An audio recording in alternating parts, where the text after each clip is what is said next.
my talk, which is about ideas and the importance of ideas. That ideas really do matter, and that is why I think meetings like this are so important. This is where we develop those ideas, and then we have the challenge of sharing them with the rest of the world. Ideas influence policy. We know that because the fingerprints of economists are all over the neoliberal policy box. That neoliberal policy box, I put it together so that any undergraduate could understand it, but you could go and read journal articles in the most technical, elevated academic discourse that provide a justification for the policies that are described there. Academic economists have helped put in place and justify that neoliberal box, and that's the importance of it. The labour market flexibility agenda was justified by economists' claims that unions and the minimum wage cause unemployment.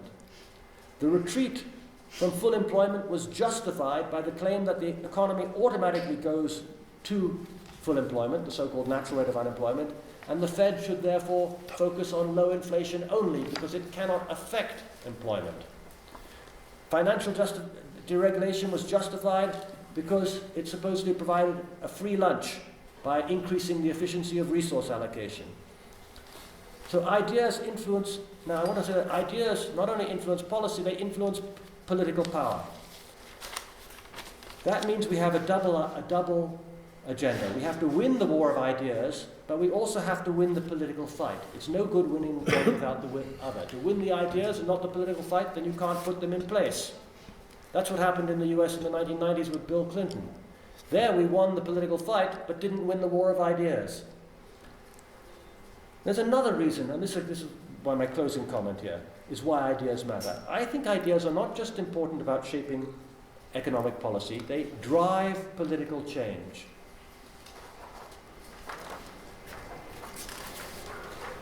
The political sociologist Barrington Moore argued that popular political change requires rising expectations. Today we live in an age of diminished expectations where people settle for crumbs, and that makes change difficult. Ideas are critical because they can move the needle of popular expectations. Neoliberals have been winning the war of ideas and using their victory to downsize expectations. We progressives are unlikely to prevail without changing expectations, and we're unlikely to change expectations without winning the war of ideas.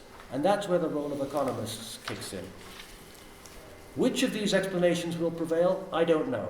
That's a matter of politics and history, and it's what the struggle is about. It's what this piece of a meeting, how it fits into this struggle. But I do think we live in quite dangerous times. History tells us that bad economic times can unleash bad political outcomes. The other side starts with the advantage of money and 35 years of winning the war of ideas.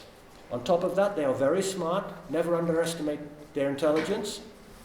And on the progressive, against that, on the progressive side, I do think that there are some indications of progress.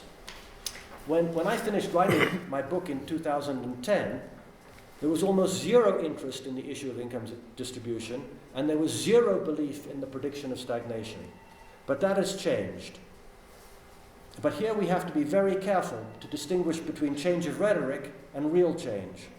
The great danger is that our rhetoric is used to capture political power, but that power is used to maintain the status quo by continuing to downsize expectations and by accepting a new normal of permanent high unemployment and continued stagnation.